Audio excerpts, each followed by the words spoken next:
izin Pak Ketua untuk mencoba merespon beberapa hal yang menjadi pertanyaan para anggota Dewan ke Perhutani. Yang pertama tadi dari Pak Khalid. Terima kasih Pak Khalid. Ini sudah kami coba catat dan secara garis besar ada beberapa juga yang sama. Pertama terkait dengan materi kami tentang tutupan lahan perhutani Pak Khalid.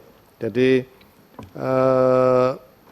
pertama data ini memang kami ambil dari data yang dirilis secara resmi oleh Kementerian Lingkungan Hidup dan Kehutanan Pak. Jadi datanya baru ada 2020.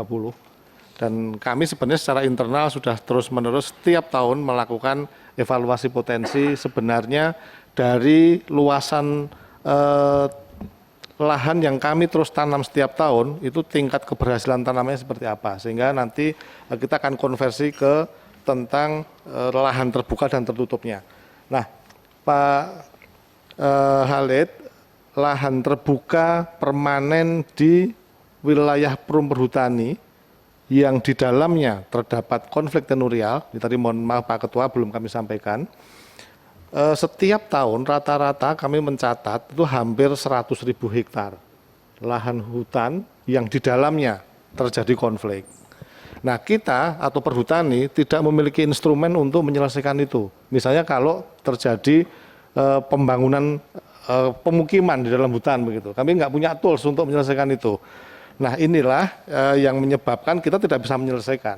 Dan ide waktu itu untuk salah satu rencana pemerintah mengambil kembali lahan hutan ini adalah menyelesaikan konflik-konflik seperti ini. Jadi ada 100.000 hektar Pak. Nah kami punya data posisi terakhir sebenarnya sudah mulai berkurang, tapi ini in out begitu, kita selesaikan di sini muncul di sana gitu. Jadi secara rata-rata kami mencatat posisi konflik per Oktober 2022 itu ada 69.481. Nah ini begitu kita selesaikan di satu tempat muncul konflik di tempat lain. Nah kami membuat stratifikasi juga terhadap konflik tenurial yang ada di kami. Strata yang paling mudah sampai strata yang paling sulit. Yang paling mudah mungkin kita selesaikan dengan perhutanan sosial, yang paling sulit ini yang instrumen-instrumen yang kami miliki tidak punya, karena kami nggak punya kebijakan publiknya, kami nggak bisa membuat keputusan. Ini yang harus diselesaikan di tingkat pemerintah. Kemudian juga ada tambahan tanah kosong atau lahan terbuka. Ini hasil penggarapan masyarakat, ini yang nambahnya Pak. Jadi kami menanam tapi juga ada terjadi konflik sehingga selama 5 tahun terakhir 2016 sampai dengan 2020 itu hanya 2% tambahannya. Nah nanti kami setelah tertulis akan sampaikan menurut versi perhutani yang kita terus data setiap tahun sebenarnya berapa tutupan lahan yang menurut versi kami. Tapi nggak fair kalau kami yang menyampaikan, ini mesti ada pihak independen yang bisa mengakses itu. Ini sekaligus juga tadi Bu Lulu menyampaikan hal yang sama. Nah kemudian juga tentang masih di Bapak data kami ada. Interupsi sedikit Ketua. Dari 69.000 konflik tadi Pak Dirut berapa persen yang bisa tertangani? Makasih Pak. Baik, mohon izin Pak Ketua untuk menjawab. Jadi Pak Slamet, kami membuat strata yang paling ringan itu penggarapan hanya semusim, ini strata A Pak. Kemudian strata berikutnya ini penggarapan bertahun-tahun, tapi tetap mengakui bahwa areal tersebut kawasan hutan.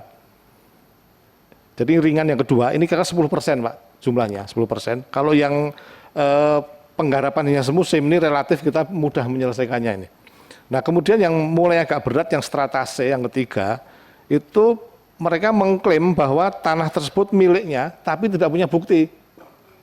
Ini ada hampir 76%, cukup luas ini. Nah yang paling berat Pak, masyarakat mengklaim bahwa tanah tersebut miliknya dan punya surat bukti kepemilikan. Ini yang dulu di Trenggalek gitu ya, di beberapa tempat terjadi seperti ini, ternyata keluar sertifikatnya. Nah ini yang kita juga nggak punya tools untuk menyelesaikannya. Ini ada 13%. Nah ini kira-kira prosentasenya seperti itu. Nah kemudian Pak Khalid terkait dengan arus kas operasi, kami memang membuat data series ini Pak, mulai tahun 2010 sampai 2024. 2024 ini tercantum di dokumen kami namanya Rencana Jangka Panjang Perusahaan atau RJPP. Nah, sementara tahun depan 2023 ini kami sudah mulai dokumennya itu namanya seperti RPKH kalau di kehutanan, tapi merupakan dokumen RKAP yaitu Rencana Kerja dan Anggaran Perusahaan. Nah, terus terang Pak Ketua, Ibu Bapak sekalian, ketika saya masuk di perhutani ini banyak beberapa kewajiban-kewajiban masa lalu yang belum diselesaikan oleh manajemen yang lama. Ini yang kami sudah selesaikan. Ada sharing karena kami itu ketika menebang kayu harus membayar sharing ke LMDH. Ini juga masih tertunggak hampir 97 miliar. Ada beberapa kewajiban dana pensiun belum diselesaikan. Ada kewajiban PBB tertunggak cukup banyak. Nah, kami untuk yang ofisial misalnya pajak begitu, kami bersurat ke Menteri Keuangan, kami janji menyelesaikan, tapi kami minta tempo. Nah, tahun 2024 ini banyak yang jatuh tempo untuk kami selesaikan di sana. Ya, nanti detailnya kami akan coba sampaikan mutasi-mutasinya, tapi kami akan upayakan arus kas operasi ini yang karena merupakan darahnya perusahaan untuk bisa kami manage untuk tidak terjadi penurunan Pak Khalid. Nah, kemudian pertanyaan berikutnya tentang tebu ini sebenarnya yang banyak tadi ada beberapa yang menanyakan tebu. Pertama, tebu itu tanaman hutan apa enggak gitu Bu, Bu Sadilah ya. Tentunya sudah sangat jelas karena tebu ini usianya. Pak Ketua, Ya. sedikit saja. Pak Dirut, tadi kan kita paham bahwa ada keterbatasan kewenangan, kita maklum itu. Tapi konflik itu kan tidak bisa kita biarkan. Solusi atau tawaran apa yang pernah diajukan ke pemerintah sehingga itu tidak selesai. Jadi kalau kita lapor memang ini bermasalah, tapi kewenangan nggak di kita. Mati bola di situ kan tidak menyelesaikan. Jadi mungkin di sini bisa disampaikan permasalahannya di mana, mungkin kami juga bisa mencoba membantu. Saya pikir itu. Terima kasih. Izin Pak Ketua untuk merespon, betul sekali Pak Khalid. Jadi ketika kriteria konfliknya bisa kita manage, yang tipe A dan tipe B ini kami bisa selesaikan Pak. Nah yang C ini yang diklaim tapi nggak ada bukti, dan yang D ini adalah diklaim dan punya bukti. Ini kami kebetulan Kementerian LHK juga sudah punya instrumen kebijakannya di Permen 7 Pak 2021. Nanti ada mekanisme pelepasan. Nah ini mungkin nanti kami kirimkan Pak ya, dari total tenurial kami per Oktober itu 69.000, itu posisi yang strata C yaitu yang mengklaim tapi nggak punya bukti ada 76% atau 53.000, cukup luas ini, dan yang strata D ada 13% atau 9 ribuan. Ini yang diklaim masyarakat dan dia punya bukti kepemilikan. Dan ini tentunya kita minta untuk ada pelepasan karena memang instrumennya ada di pemerintah Pak Khalid. Mungkin itu Pak Khalid. Jadi Pak Dirut ini nggak mau ngakuin bahwa yang nakal juga ada oknum anak buahnya di bawah. Karena kan kebanyakan juga termasuk PTPN juga ada mandor-mandor yang menyewakan itu.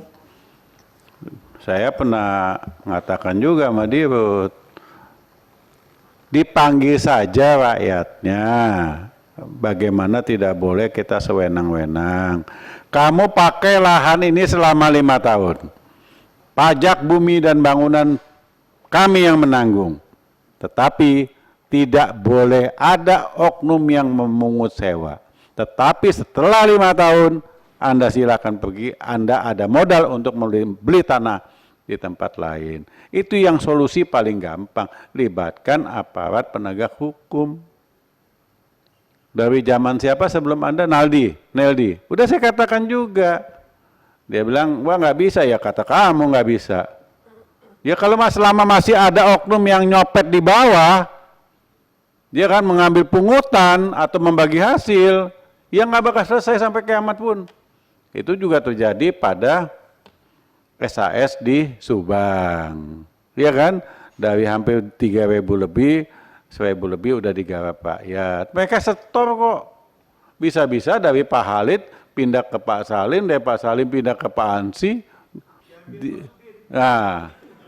Dianggapnya tanah itu kan tanah garapan yang bisa disewakan. Padahal sewakan secara resmi kan nggak ada. PTPN juga sama seperti itu. Ya harus diselesaikan. Tapi rakyat jangan diusir sewenang-wenang, harus ada penjelasan. Kalau mengenai tadi dikatakan ada mempunyai sertifikat atau alas hak, loh tanya itu pejabat Bapak itu tuh. Ada sertifikat keluar tanpa alas hak pelepasan kawasan hutan. Itu cukup besar. Sebelah tahu nggak? Tahu. Itu aja. Tanpa alas hak loh. Ya, itu aja. Cukup. Tadi mengenai tebu belum dijelaskan, Ibu tadi bertanya. Ya, silakan dijawab. Setelah itu mungkin dari Holding Perkebunan Nusantara. Baik, terima kasih Pak Ketua, Ibu sekalian. Sedikit lagi Pak untuk tebu, ini kenapa ditanam di hutan gitu Bu ya. Tadi Pak Slamet juga menanyakan, dan memang ini masuk ke pipeline kami untuk rencana strategis tahun ini, tahun lalu dan tahun depan. Jadi kami memang dikumpulkan Pak Menteri dan tentunya juga sudah komunikasi dengan Bu Menteri Kehutanan bahwa areal hutan sebenarnya tidak selalu berupa hutan Bu. Jadi ada juga areal yang kosong. Jadi ada lahan tidak produktif, tidak bisa dihutankan kembali. Nah inilah sebenarnya sasaran utama untuk menanam tebu ini. Ya, jadi supaya menjadi produktif dan bisa menyelesaikan konflik. Nah kemudian tebu ini hanya ditanam pada lahan yang tidak produktif, bertumbuh kurang, dan tetap kami mengacu kepada peraturan Menteri Kehutanan bahwa tanaman tebu dan tanaman hutan itu proporsinya tetap 49-51%. Nah ini juga kami tidak semata-mata menanam saja Bu, karena pasti ditegur sama Kementerian LHK, sehingga kami harus merevisi RPKH-nya. Jadi setiap kami menanam hutan, yang kami sudah 2 KPH kami tanam, Jombang sama Ngawi, ini 2021 Pak Ketua kami sudah tanam, memang masih sedikit 613 hektar. Kami harus merevisi RPKH-nya Bu, jadi sudah mendapatkan persetujuan dari Kementerian LHK ini. Jadi sebenarnya sudah secara legal tebu ini ditanam di lahan hutan. Ya, jadi kami tidak semata-mata menanam saja membabi buta, karena kami sadari bahwa ini bukan tanaman hutan Bu, tapi kami tanam tebu di lahan-lahan yang tidak produktif.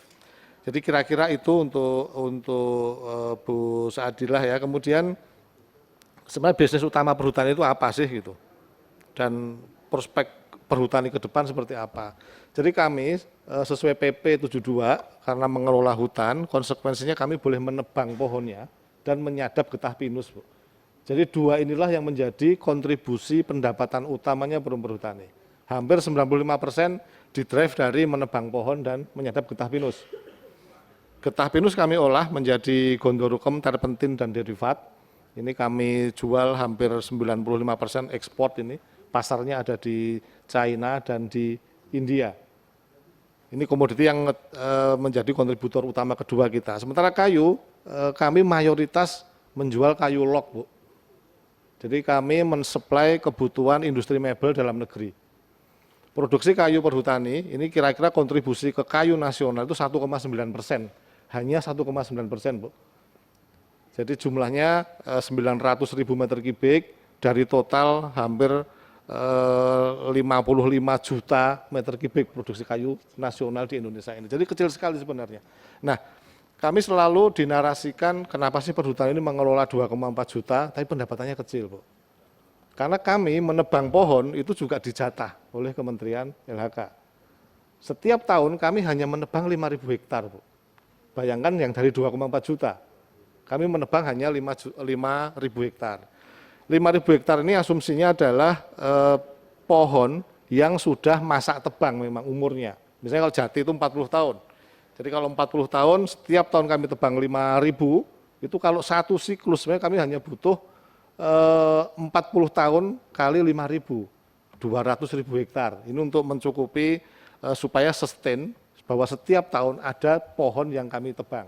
Jadi kalau ditanya perhutani habis nggak pada suatu waktu? Mestinya enggak, karena kami menebangnya itu hanya 5.000 hektar. Kira-kira itu Bu.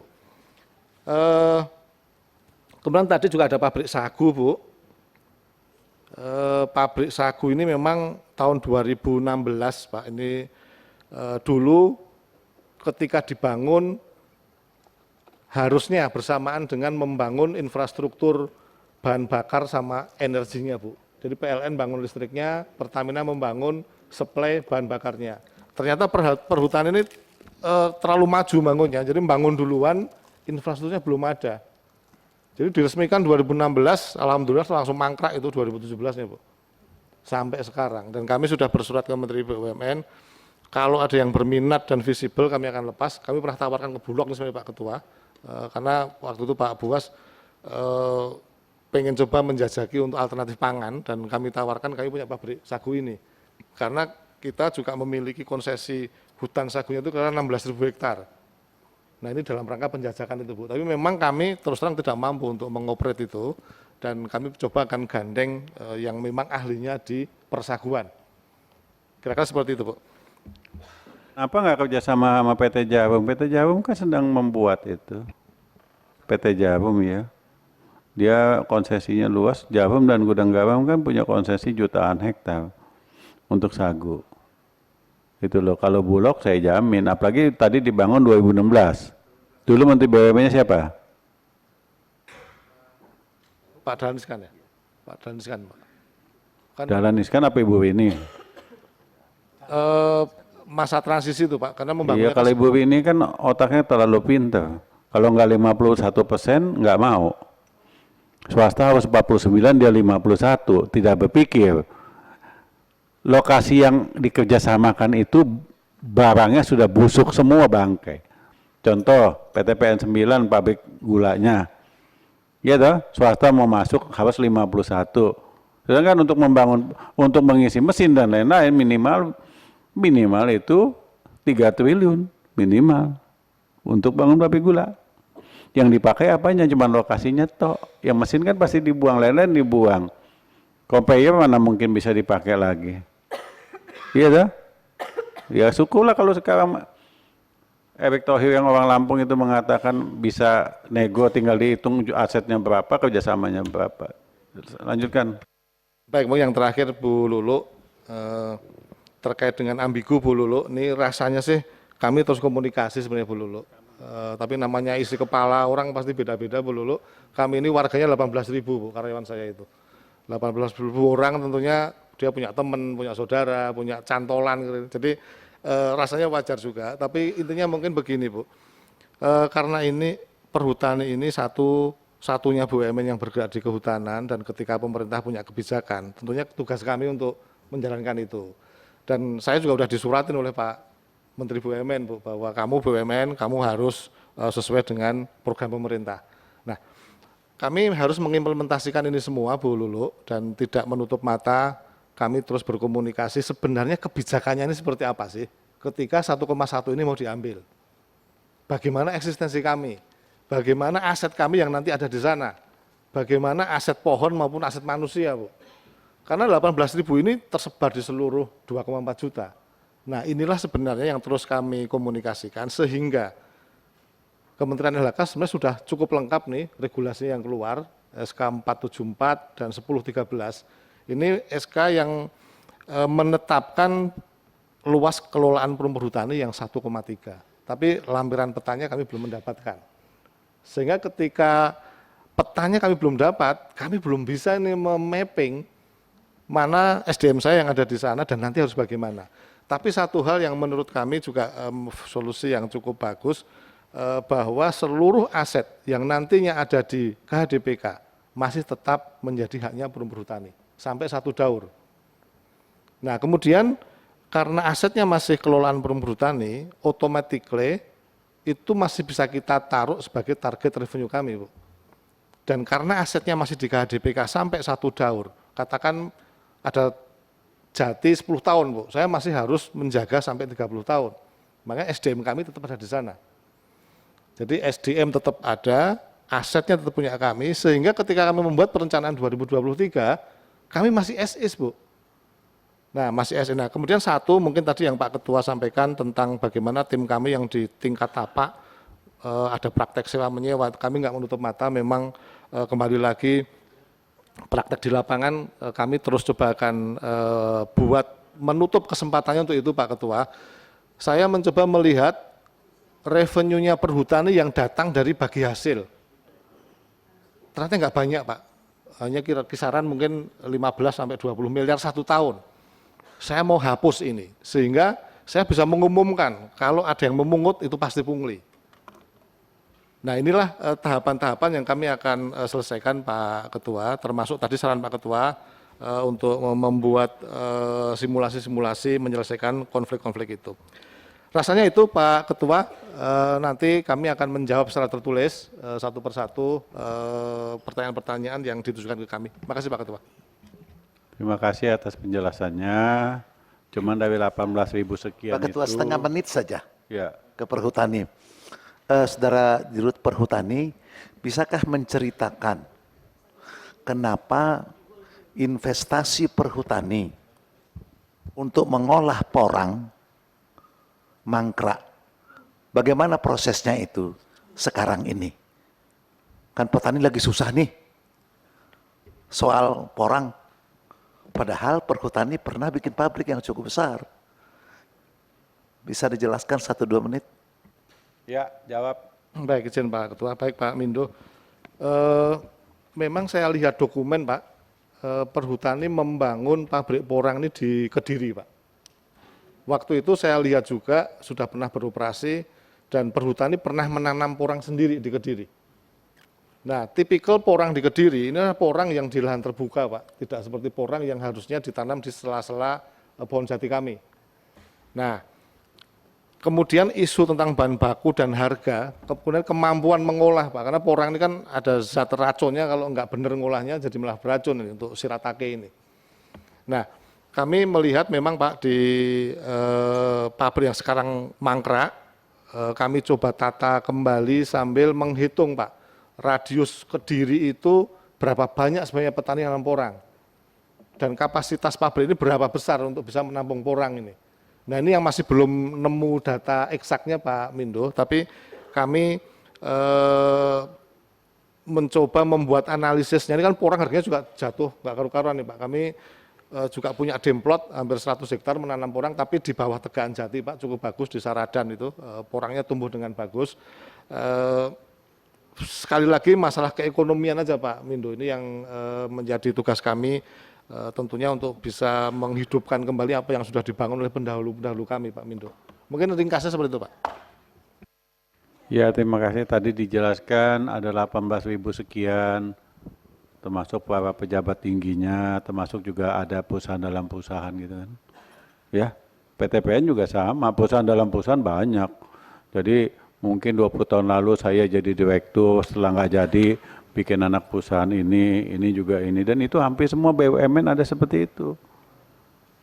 Ya kan, silakan. Terima kasih Pak Ketua. Nanti Pak kami akan jawab tertulis untuk pertanyaan yang sifatnya detail. Mungkin tidak bisa semua kami jawab di sini secara keseluruhan. Tentang konflik lahan kami belum sebut tadi. Konflik lahan memang Pak kalau kita telusuri itu pasti ada orang dalam Pak. Mungkin di sini ada Pak Mindo, senior saya dari Medan, ada Pak Darori orang Medan. Kasus PTPN 2 Pak, Bapak pasti tahu. Kasus kami, enggak Pak, beliau orang baik Pak. Pak Darori itu dulu kepala dinas kehutanan Pak di Sumatera Utara. Saya kenal beliau, mungkin beliau nggak kenal saya. Jadi Pak, memang itu betul Pak. Dan mungkin ini sekalian laporan untuk Pak Mindo sama Pak Darori. PTPN 2 sekarang sudah relatif terure Pak. Setelah apa Pak? Setelah kami bersihkan internal. Kami tunjuk direktur yang dari KPK, jaksa aktif dari KPK, kami minta Pak JA ditempatkan di kami dudukan di PTPN 2. Insya Allah PTPN 2 untuk masalah lahan sudah terure. Memang saya nggak akan cerita yang lama-lama, tapi yang ke depan Pak. Memang saya harus akui Pak, tim kami di lapangan kadang-kadang masih paradigmanya masih belum berubah, dan itu tugas kami untuk mengubah bahwa memang dalam menyelesaikan masalah lahan, masalah hukum satu masalah, tapi masalah sosial ekonomi juga harus diperhatikan. Jadi ini yang kadang-kadang komunikasi juga masih perlu diperbaiki, tapi semua kasus-kasus tanah, meskipun kita tahu mereka itu dulu mengelola tanah kita dengan tanpa hak, tapi selalu kita akan lakukan secara humanis. Secara singkat nanti detailnya akan saya sampaikan ke Bapak dari rincian dan sebagainya. Untuk Pak Lema, Kami hanya bisa janji Pak, kami akan review seluruh perjanjian tentang lahan pariwisata Pak ya. Khusus untuk yang di PTPN 8 di Pengalengan, kami belum ke sana, nanti saya akan lihat. Artinya kenapa kok sampai seperti itu, mestinya kan kita harus kalau membangun itu ada koefisien bangunan, KBD dan sebagainya. Koefisien luas, ya. Jadi nanti saya nggak bisa jawab sekarang Pak, tapi Bapak akan saya jelaskan nanti langkah-langkah ke depan, kemudian nanti saya akan cek ke lapangan. Untuk pertanyaan Bapak terkait dengan nanti yang lain saya jawab tertulis Pak ya, mohon izin. Kemudian untuk Pak Mindo, senior saya Pak Mindo tentang minyak goreng itu Pak, memang betul Pak, sawit itu korporasi. Tapi sebenarnya sekarang ada ide, terutama saya koordinasi dengan Pak Menteri Koperasi. Jadi korporatisasi petani Pak. Maksud dan tujuannya apa? Karena kalau dalam struktur industri sawit seperti sekarang, korbannya petani Pak. Dan kebetulan ini keputusan politiknya dari Bapak Presiden. Jadi untuk mengatasi ini Pak, kami di Sumatera Utara sekarang sedang membuat pilot pilot plan tiga lokasi Pak. Satu di PTPN 2 di Pagar Merbu di Deli Serdang, satu di Langkat, satu lagi di Asahan. Apa yang kita bangun di situ adalah pabrik minyak makan merah yang tadi sudah saya jelaskan ke Bapak. Nantinya bukan hanya pabrik minyak makan merah Pak Mindo, tapi nanti satu paket, dan itu BPDPK sudah setuju Pak. Satu paket, petani katakanlah punya luas 750 hektar. Diikat menjadi satu komunitas, karena sawit kalau nggak komunitas seperti Bapak sampaikan benar Pak, ini kawasan, ini tanaman perkebunan. Jadi ada kasus Pak, saya temui sendiri di Jambi, karena nggak ada koordinasi, karena PTPN nggak bisa mengendalikan atau mengajak masyarakat, orang Pak masing-masing mereplanting sendiri. Bisa Bapak bayangkan, kalau menanam ulang kiri kanannya masih utuh, maka tanaman sawitnya bukannya jadi etiolasi. Belum lagi cerita bagaimana hama penyakit dan sebagainya. Memang sawit itu tuh harus betul Bapak sampaikan, tanaman perkebunan yang harus pola pengelolaannya kayak korporasi. Tetapi ini ide ini Pak yang sudah diterjemahkan di Sumatera Utara, memang waktu itu diperintahkan PTPN, karena PTPN yang kuat Bapak tahu di Sumatera Utara, maka kami diminta mulai menginisiasi. Bahkan yang membangun pun sementara kami meskipun nanti akan dibayar oleh BPDPKS. Jadi konsepnya nanti kalau ada 700 sampai 1000 hektar, petaninya jadi satu kelompok. Ada pengurusnya, kemudian nanti kalau tidak salah ya BPDPKS akan memberikan hibah maupun pinjaman lunak untuk membangun pabriknya Pak. Pabriknya pabrik 2, satu pabrik PKS untuk mengolah TBS-nya petani Pak. Lalu jadi CPO, lah CPO-nya diolah menjadi minyak makan merah. Nah konsep ini kalau kami berharap sukses Pak. Kalau ini sukses maka solusi masalah ketidakadilan, kesejahteraan dan equality untuk petani akan terpenuhi Pak. Jadi nanti kami akan undang Pak Ketua mohon izin, nanti kami undang Bapak kalau sudah selesai, insya Allah akhir Januari Pak. Jadi begitu Pak Mindo, jadi ini mungkin solusi jalan keluar dari kemitraan yang antara yang satu kuat, yang satu lemah. Kemudian yang untuk Pak Hanan, sebenarnya begini Pak, kalau cerita kapasitas PG Pak, PTPN itu Pak produksinya tahun ini mungkin hampir 900.000 Pak, tahun lalu 780, tahun ini mungkin 880.000 ton. Kalau Bapak tanya berapa sih kapasitas PG-nya PTB? 1,5 Pak. Jadi kapasitas terpasang seluruh barangkali PG di Indonesia itu mungkin 4 juta atau mungkin 5 juta. Saya tidak punya data, tapi akan saya tuangkan di dalam jawaban tertulis. Jadi kapasitas PG itu besar, tapi lahan nggak ada Pak. Ada dua isunya, lahan nggak ada untuk di luar Jawa. Kalau di Jawa lahannya agronominya, kultur teknisnya nggak benar. Kami mungkin ada bisa nggak? Saya punya ini Pak, saya punya hitung-hitungan Pak. Petani, bagaimana petani supaya dia bisa sejahtera. Lah ini Pak, ini saya sudah tulis di buku saya Pak. Ini datanya dari lapangan. Jadi begini Pak ceritanya.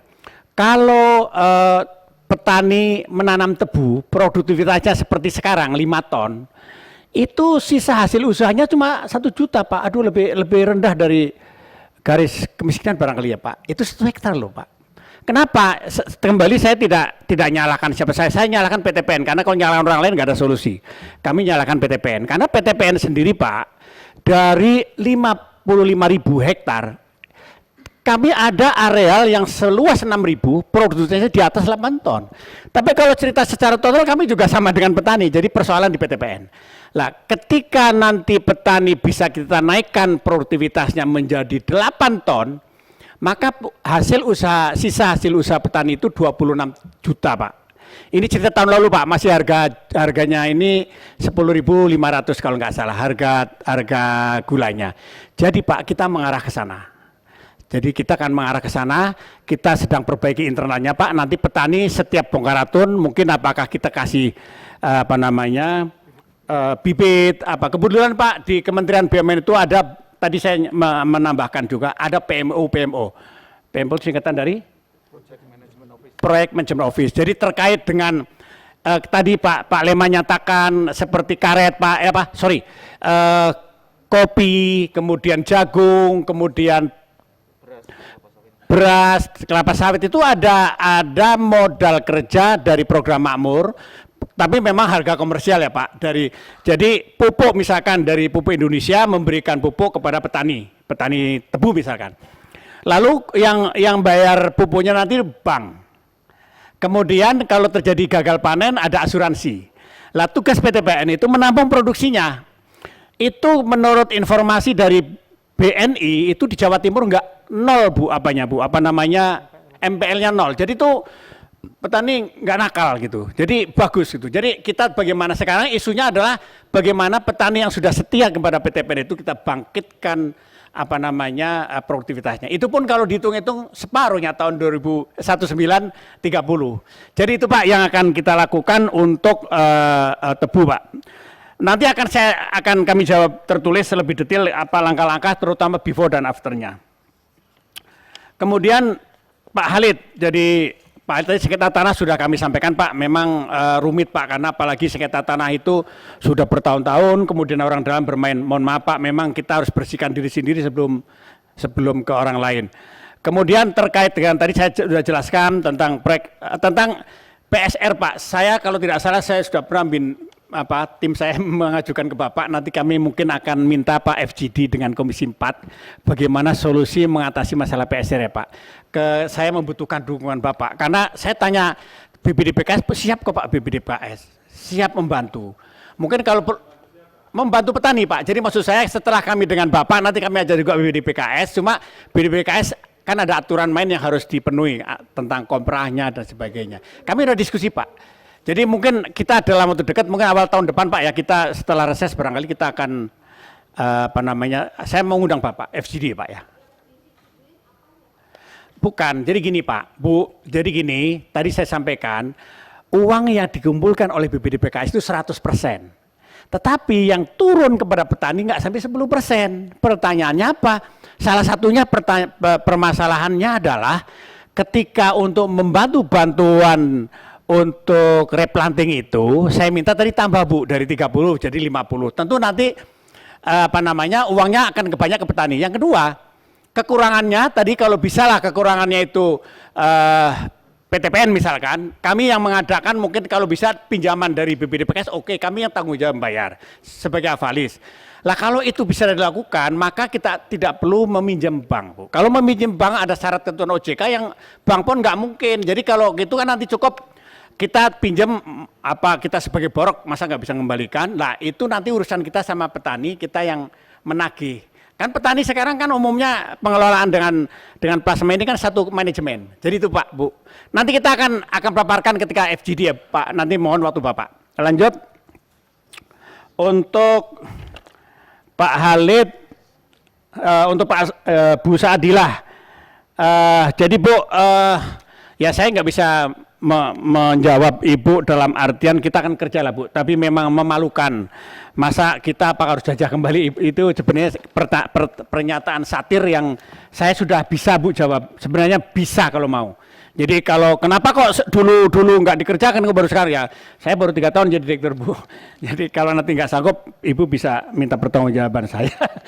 Jadi kira-kira kenapa? Tapi secara garis besar sih Pak, PTPN kan baru mulai kayak bayi itu baru sembuh 2 tahun Pak terakhir. Jadi nanti tentu saya tidak salahkan siapa-siapa, salahkan diri sendiri. Lalu tentang Pak Slamet Cianjur Pak, dari Cianjur tolong saya hari ketiga Pak udah ke Cianjur loh Pak. Hari ketiga saya sampai pulangnya takut Pak, karena kredit dan chaos. Jadi hari ketiga Pak saya ke sana, kebetulan salah satu kebun kami, kebun gede itu di epicentrum Pak. Itu dari 100 rumah, itu dari 100, ini saya Pak, ini foto saya ini, yang sebelah kanan, yang rambut putih Pak, berkerut apanya. Itu kami, dari 100 rumah 60 rusak. Dan itu terus saya sampaikan Pak, kami kumpul-kumpul biaya 7,5 miliar untuk membantu masyarakat sekitar dan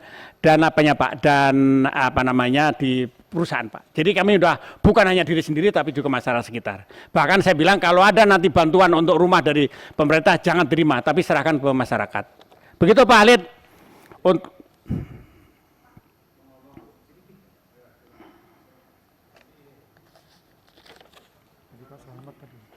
Pak selamat ya. Lanjut Pak, terakhir dari Bu Lulu Pak. Ya, nah. Bu Lulu, saya salut sama Ibu. Kita sering kerjasama dengan Ibu masalah lingkungan. Kemudian untuk biodiesel ya itu tadi Bu, karena baru gini Bu, saya mau cerita sama Ibu. Bu, PTPN ini saya cerita, pasti Pak Mindo sama Pak Darwi udah tahu. Pak, kebun pertama di dunia kelapa sawit itu PTPN. Itu di Tanah Hitam Hulu, di Kabupaten Batubara, kemudian di Kabupaten Asahan namanya Pulau Raja. Lalu pabrik kelapa sawit juga di situ dan pabrik minyak kelapa sawit. Pabrik minyak makan dari kelapa sawit itu ya PTPN. Tapi kenapa itu tahun 73 Pak? Kenapa dulu enggak saya enggak mau cerita yang dulu Pak. Jadi ketika sejarah kami membangun olein saja Pak, orang tuh ngapain PTPN bangun olein? Faktanya Pak, orang bilang jangan jual retail, kalian nggak punya pengalaman, nanti rugi. Faktanya tidak Pak. Tahun lalu kami membangun tadi yang sebanyak 72.000 ton per tahun. Pak, kita itu kesulitan Pak, barangnya habis terus. Makanya kami perbesar kapasitas filling untuk minyak retail Bu, yang minyak kemasan yang mahal-mahal itu untuk 8 ke atas itu. Akhir triwulan 2 tahun depan itu sudah 20% pasar minyak retail olein retail di Indonesia. Jadi kami sampai 20% Bu. Jadi kami bisa lah bersaing. Kenapa? Kok bisa bersaing? Bu, kami ini punya punya kekuatan hulu hilir integrasi.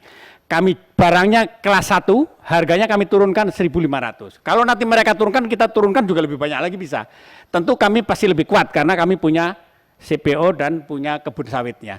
Jadi itu Bu ya tentang minyak. Kalau biodiesel ya itu tadi Bu, karena baru sekarang kita memiliki sumber daya untuk itu Bu Lulu. Terakhir dari Ibu mungkin itu Pak apa tadi ya? Oke, PSR tadi kita minta waktu Bapak, mohon dukungan Bapak dari Komisi 4 untuk itu. Mungkin itu sementara, yang lain mohon maaf akan tertulis. Terima kasih. Izin Pak Ketua. Mau ngomong? Bisa? Halid dulu sebentar. Saya tadi pas penjelasan tentang Pak Slamet lah, yang bicarakan bahwa ada Pak Slamet yang turun ke Sukabumi ya, Sukabumi. Memang ada kegiatan, itulah yang saya maksud dari awal tadi Pak. Kenapa, apa salahnya? Kan ada, tahulah Bapak di mana posisi kami sebagai dapil, dilibatkan. Kalau tadi kami nggak bertemu dengan Bapak hari ini, kami nggak tahu bahwa PTPN ada turun dan lain sebagainya. Ini perlu komunikasi yang lebih bagus. Maka saya berharap ada kegiatan lah untuk teman-teman biar ada terbangun komunikasi terus. Terima kasih. Terima kasih Pak. Terakhir tentang teh Pak, mungkin saya ada kelewatan. Mungkin sedikit, teh itu menarik Pak. Teh itu Pak sudah 25 tahun rugi terus. Di dunia Pak, semua industri teh itu kolab. Bahkan Unilever itu mau keluar dari industri kemasan teh, padahal dia untungnya di atas 25%.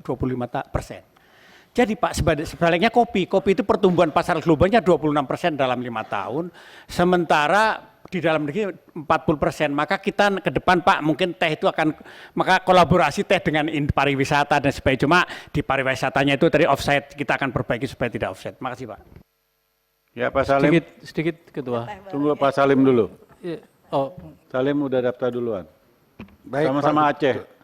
Ya, tadi sudah menyahuti yang Pak Khalid bilang tadi, Pak. Kalau sudah nggak usah ngomong lagi. Cuman saya bingung juga, Ketua. Ah. Pak Khalid di Dapil 2, saya di Dapil 1, kami Aceh. Pak Khalid datang dibilang Komisi 6, Melit. Kalau ada perkebunan di Aceh Barat, apa dibilang Komisi 4 juga boleh, Pak. Berarti Pak Khalid ini kurang berrezeki, makanya Bapak jawab konkret. Konkretnya, apakah kita berteman? Ngeteh. Yang kedua Pak, masalah minyak makan merah Pak. Memang biasa minyak makan itu kuning Pak. Nggak usah diganti-ganti merah. Tadi Karena Bapak gini, jawab, FGD. udah Bapak cukup ngomong, karena posisinya sudah tahu sama tahu. Kalau merah tuh pasti di atas. Ya, Ya. silakan Pak Slamet. ya. Saya hanya menggarisbawahi saja Pak Ketua. Tadi tehnya tadi luar biasa, bahkan lebih prospektif dari kopi. Saya nanti ingin melihat langkah-langkah real. Yang jelas kebun teh di Sukabumi banyak yang rusak, banyak yang tidak terawat, kemudian Direktur PT PPN 8 mana ya? Wilayah Bapak ya? Jadi saya hampir setiap pekan jalan-jalan di situ Pak olahraga. Jadi tahu persis. Saya orang Sukabumi Pak. Ya, jadi mohon diperhatikan termasuk kerjasama dengan rakyat dan lain-lain. Nanti kita komunikasi Pak. Terima kasih Pak Ketua. Terima kasih. Tadi kita sudah mendengar pertanyaan, kemudian jawaban. Jadi harus dipikirkan gini loh Pak. Tadi minyak goreng merah tadi Pak. Jangan sampai terulang. Sejarah itu biasanya terulang. Contoh, 25 tahun lalu ada gubernur Lampung namanya Umarsono. Karena harga singkong sangat jatuh, petani singkong dirugikan, sebagai gubernur membuat terobosan. Dibuatlah ITERA, industri tepung rakyat. Nyatanya wassalam. Karena tidak ada yang guideline, tidak ada yang mandu. Jadi kalau tadi Dirut mengatakan untungnya cukup bagus tapi kalau tidak ada apalis, tidak ada yang meng-backup, saya juga menjamin bahwa hal itu akan terjadi. Ya. Dari dialog diskusi masukan anggota Komisi 4 dengan PTPN dan Perhutani akan dibacakan kesimpulan rancangan rapat dengan pendapat hari ini. Tampilkan.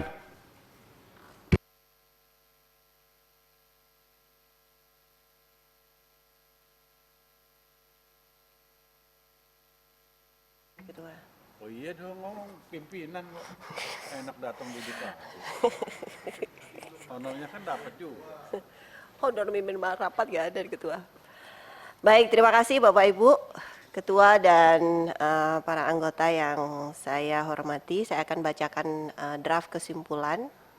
Oh Pak Slamet nggak ada ya? Pak Slamet ini Sukabumi dan setiap hari tinggalnya di Sukabumi, pulang kampung terus. Jadi memang ngeloni dapil. Takut sama istri. Poin pertama, Komisi 4 DPR RI meminta badan usaha milik negara, bidang perkebunan dan bidang kehutanan untuk meningkatkan kinerjanya, termasuk meningkatkan kualitas hutan dan kebun sebagai aset milik perusahaan.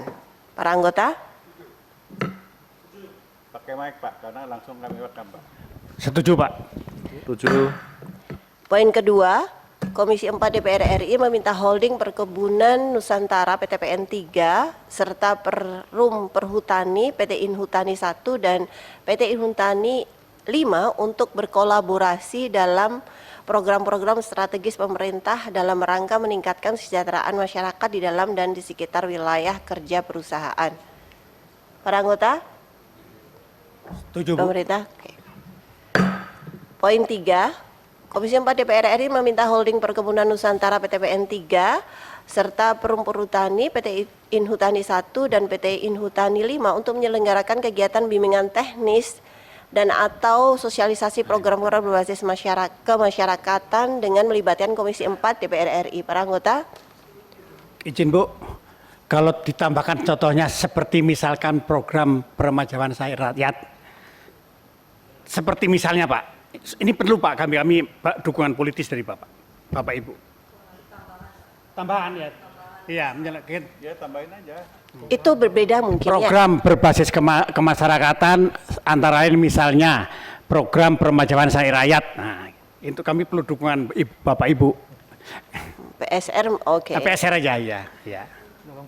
PSR Dalam ya. kurung PSR. Dalam kurung PSR. Iya. Wah ini bagus sekali Pak. Terima kasih banyak ini Bu.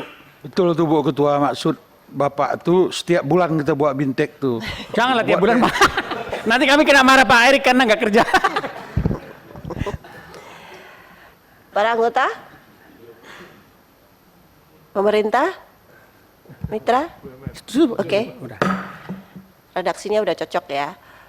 Poin 4, Komisi 4 DPR RI menerima penjelasan pengembangan usaha perkebunan dalam rangka meningkatkan kesejahteraan petani dan pelaku usaha yang dilakukan oleh Holding Perkebunan Nusantara PTPN 3.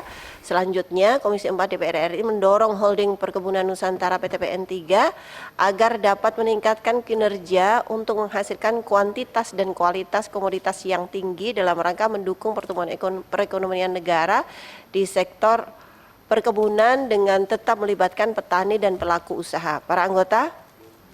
Bu izin Bu tambahi supaya agak canggih. Perkebunan Maksudnya sektor apa agak canggih itu? Bukan Pak, bukan canggih. Bu. Dengan tetap melibatkan petani, UMKM dan masyarakat sekitar. Supaya ngikat kami Bu. Ya, oke, setuju saya. Cocok. Itu canggih memang. Dapil Bu, dapil. Canggih.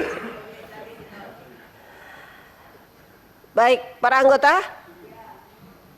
Oke, setuju ya? Dok, Ketua. Terima kasih. Oke. Poin 5, Komisi 4 DPR RI mendukung agar Holding Perkebunan Nusantara PTPN 3 segera menyelesaikan legalitas lahan yang berada di wilayah kerja Holding Perkebunan Nusantara PTPN 3, khususnya lahan yang dikuasai oleh rakyat / petani dengan memberikan solusi yang tidak menimbulkan konflik sosial. Para anggota? Bu izin Bu, mungkin bukan legalitas lahan Bu, kami legal, tapi mungkin bukan menyelesaikan konflik lahan barangkali Bu. Menyelesaikan konflik lahan. Bu, ya. Kalau legalitas kami kan nggak mungkin kami kan ngapain, kami itu hanya mengelola aset Bu, jadi kami nggak akan sampai Legalnya legal, tetapi masih berkonflik gitu maksudnya. konflik lahan yang ya itu Bu. Kan itu konflik kan ada konflik ilegal, konflik ekonomi, konflik sosial, konflik macam-macam. Baik. Atau lanjut Bu. Baik, anggota setuju? Pemerintah? Tambahkan dulu ini. Apa tuh? Saya minta bukan hanya PTPN termasuk. Perhutani? Oh, oke. Ya, bacain dulu.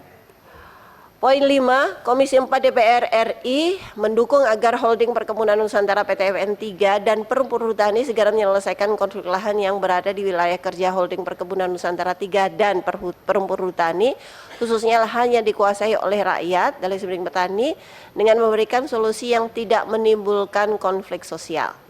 Ya Bu. Anggota? Setuju. Poin 6, Komisi 4 DPR RI mendukung upaya pengelolaan aset Holding Perkebunan Nusantara PTPN 3 diantaranya melalui kegiatan agrowisata dengan memperhatikan peraturan yang berlaku sehingga tidak berdampak negatif terhadap lingkungan sosial budaya. Para anggota? Izin Bu, kalau bisa perhutani masuk lah Bu, masa kami aja. Iya juga sih, ya. Iya. Kan cuma satu, ya. Karena agrowisata juga perhutani juga banyak juga kan? Lebih banyak beliau, Bu. Lebih banyak beliau, Bu. Mana nih? Saya pernah ke Banyuwangi itu. Bacakan lagi. Nomor berapa tadi ya? 6. 6, Bu. Komisi 4 DPR RI mendukung upaya pengelolaan aset holding perkebunan Nusantara PTPN 3 dan Perum Perhutani diantaranya melalui kegiatan agrowisata dengan memperhatikan peraturan yang berlaku sehingga tidak berdampak negatif terhadap lingkungan sosial budaya. Para anggota? Bu, Iya, lingkungan koma itu mestinya. Sosial dan budaya. Pakai budan. Ibu Ketua, Silakan, Kakak. ya terkait dengan agrowisata ini, diskusi kita tadi itu adalah memberikan catatan kritis terhadap kerjasama-kerjasama dengan pihak lain atau swasta, ya. Kalau dukung kita dukung, Ya. itu normatif kita dukung. Tetapi kita ingin tuh kata kuncinya tuh lebih selektif dan Ya, lebih ya. kualitatif, Paham. diperiksa betul Itu harus ada di mitra dalamnya. kerja ini. Ya hanya mendukung doang. Itu ada nggak? Di bawahnya ada nggak? Atau belum? Kalau nggak dimasukin. Atau gini. Ini kan di bawah Komisi 4 mendukung fokus group discussion. FGD yang diinisiasi oleh Holding Perkebunan Nusantara PTPN yang akan dilaksanakan pada awal tahun 2023 dalam rangka membahas perkebunan sawit rakyat dan pengelolaan Aset agrowisata. agrowisata ditambahkan. Jadi Boleh izin, Pak. Hah? Boleh izin, Pak, ya. Jangan mendukung, Pak. Mengajak untuk melakukan. Oke, kan nanti boleh. nggak enak lah, nanti Bapak kan komisi sebelah nanti. Ya Pak ya, iya. Kami nanti kau pada-padan Ya. kau katanya kan, kata Ramadan kan. Jadi Pak nanti mengajak ya. Mengajak PTPN ya, fokus kemudian dengan PTPN. Nah. Sebetulnya bukan mengajak, Pak. Kalau kami mengajak nanti ada temuan, jadi melakukan. Oh yang melakukan ya, melakukan. Ya, melakukan, ya. Oke. Dengan holding nggak usah diinisiasi Pak. Hmm. Dengan holding PTPN. Mungkin awal tahunnya apa perlu disebut Pak? Nggak perlu awal tahun. Iyalah. Nah, karena waktu Bapak Tahun 2023. pokoknya menentukan Bapak nanti waktunya.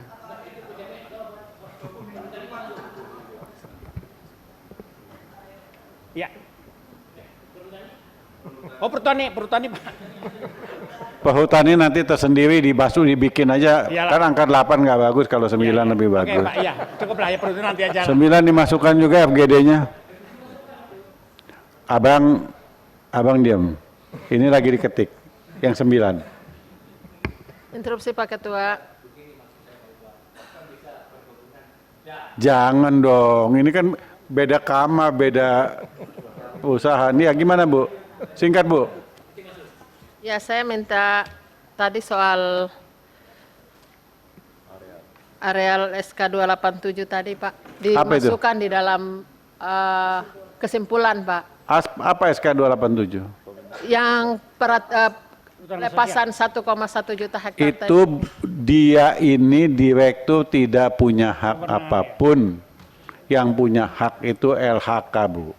Jadi kalau dimasukkan juga tidak ada gunanya. Karena yang punya kewenangan adalah LHK. Ini cuman manut. Kalau kita nggak backup juga sudah lepas itu barang, Bu. Betul.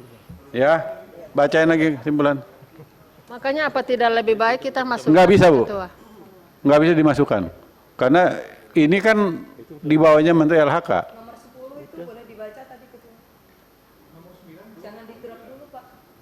Karena kedudukan BUMN. Bacain dulu nomor 7 supaya cepat Sebentar, selesai. nomor 7 belum selesai. Oke, nomor 7 belum selesai. Ini tadi pertanyaan dari Kakak Ansi bisa terakomodir dengan tambahan pasal Kita atau tidak? bicarakan banyak orang. Nomor 7 saya ulangi ya. Komisi 4 DPR RI meminta ke Holding Perkebunan Nusantara PTPN 3 dan Perum Perhutani untuk melakukan evaluasi dan optimalisasi aset yang tidak digunakan. Oh beda lagi ya, nomor 6 tadi ya. Nomor 6 udah disetujui.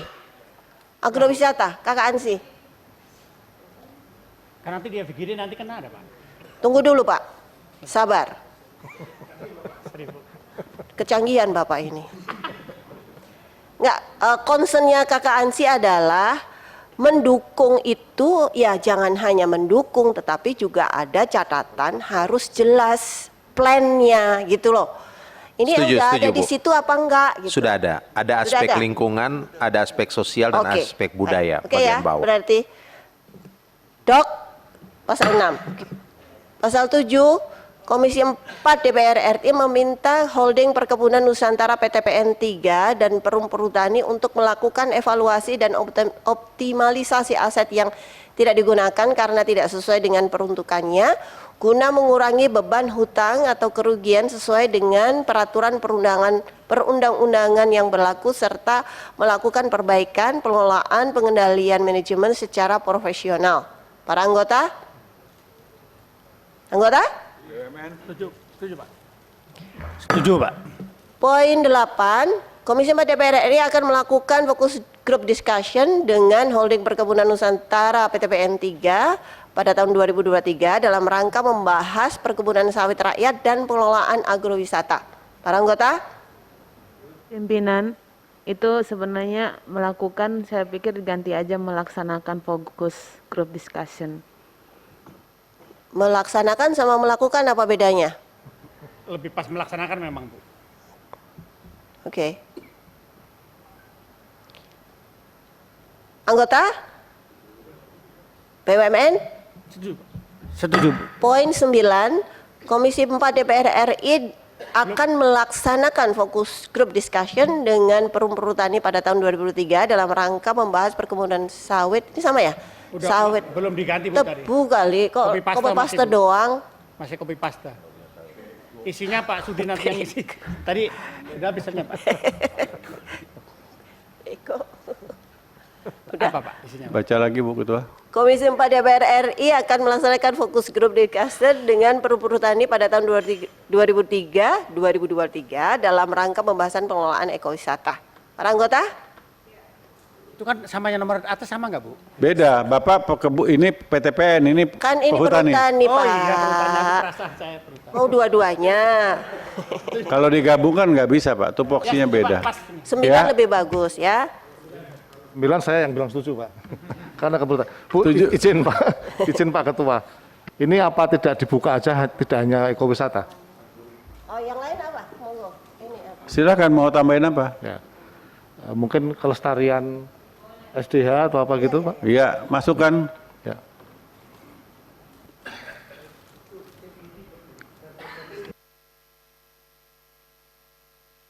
Tambahannya apa, Dan Pak? program kelestarian sumber daya hutan.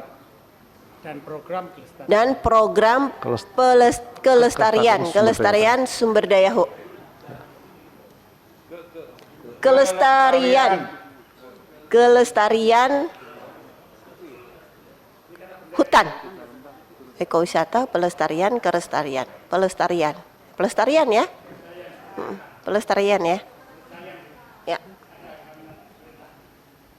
Izin pimpinan. Oh ya, usulan pasal.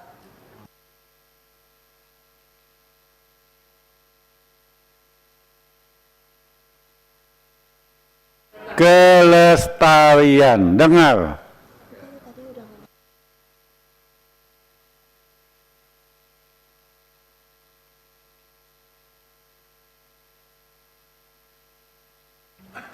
Para anggota? Pak? Itu Mbak Lulu apa? Ya, terima kasih pimpinan. Saya usul persisnya sih kami beberapa anggota di sini usul agar poin ke-10 ini ada suara dari Komisi 4 yang ditujukan kepada pemerintah untuk penangguhan SK 287 tahun 2022. Ini menurut kami sangat penting sekali, Pak. Nanti redaksinya bisa kita susun bareng. Gini, Ya. itu nggak bisa karena ini pelaksana. Pengambil kebijakan tuh di sebelah di LHK. Itu loh. Siap Ketua, makanya kita tujukan kepada pemerintah bukan kepada para dirut dan BUMN Nggak ini. bisa, gimana caranya? Kecuali nanti dalam rapat kerja, kan ini kan hadir kalau rapat kerja dengan Oke, LHK. kalau gitu udah rapat. Ya.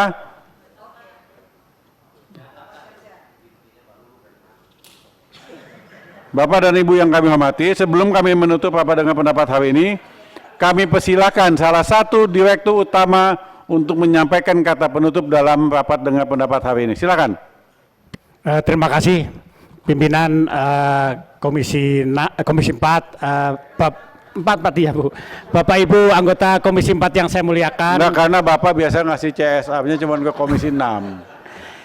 Kami menyampaikan terima kasih yang luar biasa Pak. Rapat hari ini sangat bermanfaat bagi kami untuk melakukan kontemplasi perbaikan apa yang salah tadi dari Pak Lena dan sebagainya, dan juga kami mohon dukungan ini juga bukan hanya sekarang, kita ingin terus Komisi 4 dengan kami selalu berkolaborasi untuk kepentingan program-program yang bersifat nasional. Mungkin itu ya Pak, lebih kurang mohon maaf kami berdua. Jadi tolong sekretariat, kalau kita ada PSS kunjungan kita lihat ke TPN maupun Perhutani. Ya. Terima kasih dengan doa sudah Bapak dengan pendapat pada hari ini atas nama pimpinan dan anggota Komisi 4. Mohon maaf apabila kami memimpin ada kehilapan kekurangan. Dengan mengucapkan alhamdulillahirabbil alamin, rapat dengan pendapat ini kami tutup. Wassalamualaikum warahmatullahi wabarakatuh.